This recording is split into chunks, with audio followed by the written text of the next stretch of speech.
जुग सहस्त्र जोजन पर भानु, लील्य हो ताहि मधुर फल जानू। प्रभु मुद्रिका मेलिमुख माही, जलधि लांघ गए अचिरज नाही। महाबली हनुमान की शक्तियों से भला कौन परिचित नहीं है। चाहे वो लंका आकर माता सीता का पता लगाना हो, चाहे वो संजीवनी बूटी के लिए पूरा पर्वत ही उखाड़ कर लाना हो, हनुमान जी के लिए कुछ भी असंभव नहीं था। जैसा कि हम सब भली भांति जानते हैं कि सबके प्रिय और सबके पूज्य हनुमान बाल ब्रह्मचारी थे और उन्होंने आजीवन ब्रह्मचर्य का पालन किया। फिर भी वीर मकरध्वज को उनका पुत्र कहा जाता है। भला कैसे एक ब्रह्मचारी होते हुए भी पवन पुत्र हनुमान पिता बन गए और उनका ब्रह्मचर्य भी नहीं टूटा। कौन था मकरध्वज और क्या है ये पूरा प्रसंग, आइए जानते हैं। नमस्कार दर्शकों, मेरा नाम है अंश और आप देख रहे हैं नारद वाणी। ये कथा तब की है जब माता सीता को लंका से वापस लाने तथा रावण को समाप्त करने हेतु राम और रावण की सेना में घमासान युद्ध हो रहा था। इस युद्ध में युद्ध के पूर्व के समान ही युद्ध के मध्य में भी अनेकों ऐसी रोचक घटनाएं हुई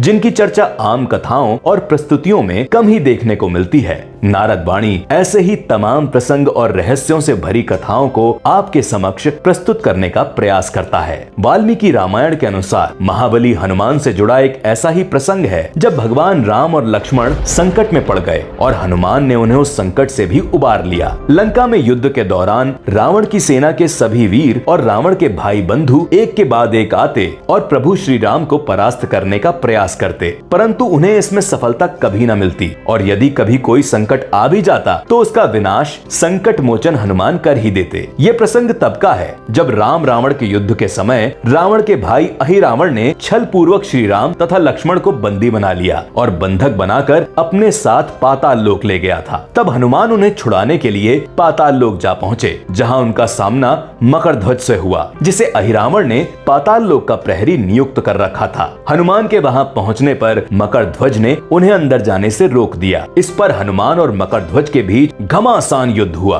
और अंततः हनुमान जी विजयी हुए। हनुमान मकरध्वज की विचित्र काया को देखकर अत्यंत आश्चर्यचकित थे, क्योंकि उसमें एक वानर तथा एक मछली दोनों का ही रूप मिश्रित था। युद्ध समाप्ति के पश्चात जब हनुमान ने मकरध्वज से उसका परिचय पूछा तो उसने स्वयं को हनुमान पुत्र बताया। हनुमान जी ये सुनकर घोर आश्चर्य में पड़ गए। उन्होंने क्रोधित होते हुए पूछा, क्या तुम नहीं जानते कि हनुमान बाल ब्रह्मचारी हैं? तुम भला ये कैसे कह सकते हो कि तुम हनुमान के पुत्र हो? तब मकरध्वज ने हनुमान को अपने जन्म की पूरी कथा सुनाई, जिसे सुनते हुए हनुमान ने ध्यान लगाया और देखा कि जब हनुमान भगवान श्री राम की आज्ञानुसार माता सीता की खोज में लंका पहुँचे थे, तब मेघनाद द्वारा पकड़े जाने पर उन्हें रावण के दरबार में प्रस्तुत किया गया था और रावण ने उनकी पूंछ में आग लगवा दी थी। उसके बाद हनुमान ने उसी जलती हुई पूंछ से पूरी सोने की लंका को ही जला डाला, जिसमें रावण के महल सहित लंका के सभी सुरक्षा भवन, शस्त्र भंडार, भवन आदि सब कुछ जलकर भस्म हो गया। लंका नगरी को आग के हवाले करने के बाद महाबली हनुमान अपनी पूंछ की आग को बुझाने हेतु समुद्र में कूद गए तथा पूंछ में लगी आग को बुझा लिया। पसीने से लथपथ हनुमान जब समुद्र में डुबकी लगाने के लिए कूदने ही वाले थे, तभी उनके तन से पसीने की एक बूंद निकली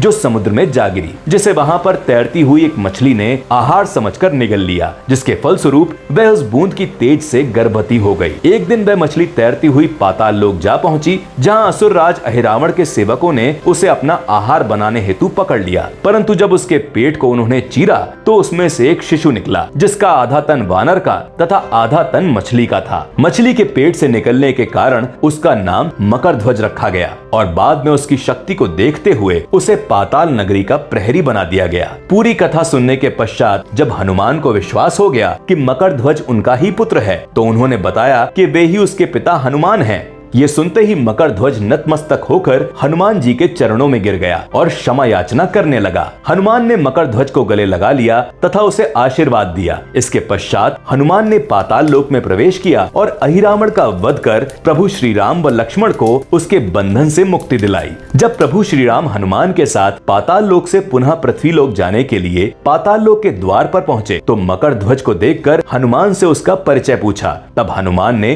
मकरध्वज और उससे जुड़ी पूरी कथा श्री राम को सुनाई, जिसे सुनकर श्री राम मकर ध्वज की शक्ति और समर्पण से अत्यंत प्रभावित हुए। परिणाम स्वरूप उन्होंने मकर ध्वज को पाताल लोक का राजा घोषित कर दिया और उसके बाद लक्ष्मण और हनुमान सहित वहां से लंका की ओर चल पड़े। हमें पूर्ण विश्वास है कि महावीर हनुमान के पुत्र मकर ध्वज से जुड़ी ये कथा आपको अवश्य पसंद आई होगी। कमेंट्स के माध्यम से अपने सुझाव हमें अवश्य बताएं। तो मिलते हैं अगले वीडियो में ऐसी ही किसी और रोचक कथा के साथ। तब तक के लिए नमस्कार।